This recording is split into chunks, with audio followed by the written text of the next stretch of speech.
तुम्हारी तबीयत कैसी है अब? ठीक हूँ मैं, अल्लाह का शुक्र है। आप नाराज हो गए थे और मैं भी पागलों की तरह पुलिस वालों की बातों में आ गया। कोई बात नहीं, मैंने कभी भी तुम्हारी बातों को दिल पे नहीं लिया, क्योंकि तुम मेरे छोटे भाई हो। बिल्किस भाभी से सुलह हो गई आपकी? जबरदस्ती की है, बल्कि मिन्नतें करके, क्योंकि रहने के लिए कोई जगह तो चाहिए थी ना। माँ सोनिया मुझे बर्दाश्त नहीं करती, हर वक्त अपनी बहन के कान भरती रहती है, जब मिलती है मुझ पर इल्जाम लगाती है, और सबसे बढ़कर उसका वक्त बे वक्त आना जाना मुझे बुरा लगता है। अब तुम देखो ना, बिल्किस से मेरी कितनी लड़ाई है। मुझसे मुझे ऑफिस से निकाल दिया, घर से निकाल दिया, मेरे पीछे पुलिस भेज दी, मुझसे गाड़ी ले ली, लेकिन तुम आज भी उसका नाम कितने एहतराम से लेते हो। इसी को रिश्तों का एहतराम कहते हैं, क्योंकि तुम्हें पता है हालात जैसे भी हो, है तो वो तुम्हारी भाभी ना। बिल्कुल इसी तरह सोनिया भी मेरे लिए काबिल एहतराम है, क्योंकि वो तुमसे जुड़ी हुई है, तुम्हारी बीवी है। लेकिन उसका यूं बिला वजह बाहर आना जाना। जुबैर भाई प्लीज, आप उसको डिस्कस ना किया करें, मुझे तकलीफ होती है। और वैसे भी मैं उसे कह चुका हूं, हमारे रास्ते अलग हैं, हम कभी एक नहीं हो सकते। बस अभी तक कह चुके हो, हकीकत में भी तो यही है। और ना छोड़ने की क्या वजह? उसने मुझे कसम दी है। तुम आ गए उसकी कसमों में, मान ली उसकी बात। तरस आ गया जुबैर भाई। अभी भी तुम्हें इस पे तरस आता है? मोहब्बत की सबसे बड़ी खराबी यही है कि जिससे हो जाए ना, उससे कभी नफरत नहीं की जा सकती। उसे तकलीफ में नहीं देखा जा सकता, उसके आंसू नहीं बर्दाश्त होते। और एक बात और है, मुझे डर लगता है कि कहीं उसने कभी किसी और से शादी कर ली तो मुझसे बर्दाश्त नहीं होगा। और वो कहती है कि मुझे चाहिए ही नहीं तलाक, क्योंकि मुझे कहीं और शादी नहीं करनी। खैर, ये टॉपिक तो जिंदगी भर ही चलता रहेगा, लेकिन मैंने तुमसे एक जरूरी बात करनी थी। तो आपने पहले क्यों नहीं बताया? अरशद को सुबह पुलिस पकड़ के ले गई। अच्छा, हाँ, वो इंस्पेक्टर की मेरे पास कॉल्स आई हुई थी, लेकिन मैंने रिसीव नहीं की।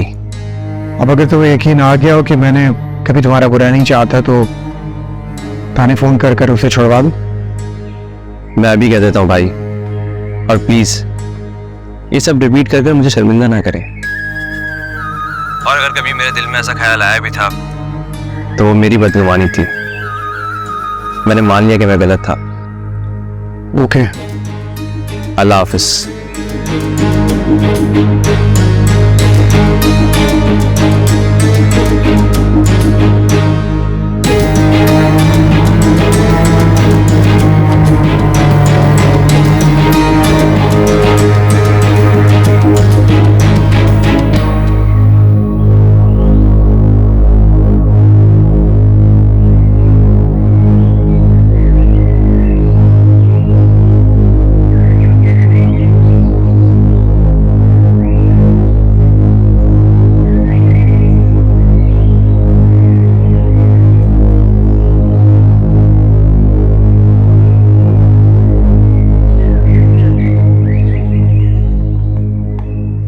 हेलो SHO साहब। अच्छा, मैं एम्बेसी जा रही हूँ, तो तुमने फैसला कर लिया है कि तुम वाकई जा रही हो? यहाँ रह के भी क्या करूँगी? और मैं, डोंट वरी, तुम्हारी डिलीवरी तक मैं यही हूँ, और हो सके तो अपने शौहर से बात कर देना। अगर तुम वहां नहीं गई तो कुछ अर्से बाद मैं तुम्हें भी वहां बुलवा लूंगी। मुझे लगता है कि जुबैर आएंगे आज। अच्छी बात है, आ जाए तो उसे खुलकर डिस्कस कर लेना सारी बात। और हाँ, मैं फोन अपना घर पर ही छोड़कर जा रही हूँ। एम्बेसी में फोन अलाउ नहीं होता तो इसकी जरूरी नहीं है। और तुम परेशान मत होना कि अकेली हूँ, मैं जल्दी आ जाऊँ। ठीक है।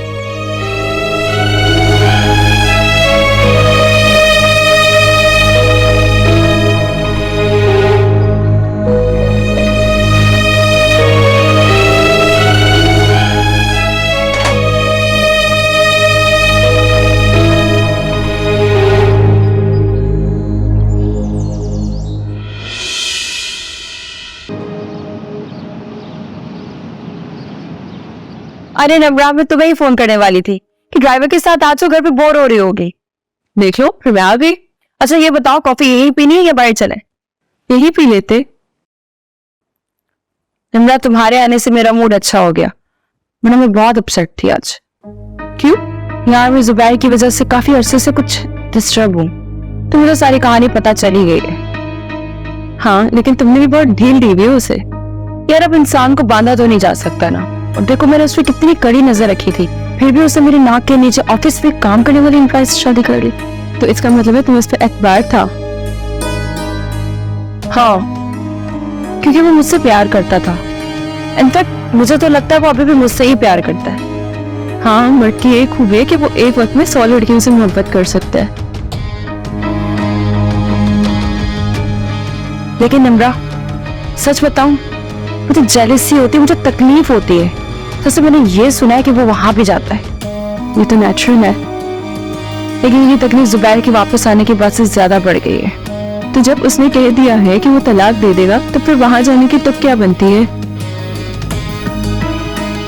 उसको कहो या तो वो तुम्हारे साथ रहे या उसके साथ। वो तो तैयार है इस बात के लिए, लेकिन मैंने एक शर्त रखी है इसके लिए। कैसी शर्त?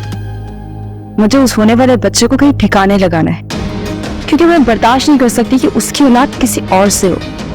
क्या तुम बच्चे को मरवाना चाहती हो? नहीं, पैदा होता ही यतीम खाने में भेजूंगी उसे।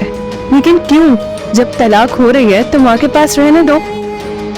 माँ के पास होगा तो क्या वो जुबैर शराजी की औलाद नहीं कहलाएगा? होगा बिल्कुल। मतलब ये कि फिर कभी जुबैर शराजी के दिल में उसकी मोहब्बत जागे, वो उसके पास चला जाए या फिर उसे यहाँ ले आए। देखो नम्रा, ये औलाद जो होती है ना, एक पुल का काम करती है मियाँ बीवी के दरमियान। ये बच्चा मुझे ऐसा लगता है कि उसको उसके करीब ले जाएगा। बहुत दूर तक सोचती हो तुम। हाँ भाई, बिजनेसमैन की बेटी हूँ और बिजनेस तो दूर तक ही सोचा जाता है। फिर मान गया वो? हाँ, क्योंकि उसके पास कोई और हल नहीं है। मुझे नहीं लगता कि वो ऐसा करेगा। इसके अलावा उसके पास कोई ऑप्शन नहीं है, तो करना पड़ेगा। ज्यादा दूर नहीं है दिन, बताया था कि शायद कुछ दिनों में डिलीवरी है।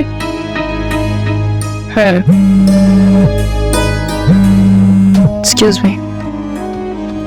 हाँ मैडम, आशा को पुलिस ने छोड़ दिया है। सीरियसली?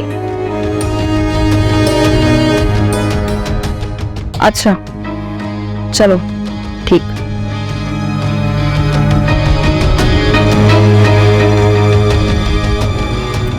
ये कमाल है जुबैर शराजी का। पता नहीं कैसे बंदे को शीशे में उतार लेता है।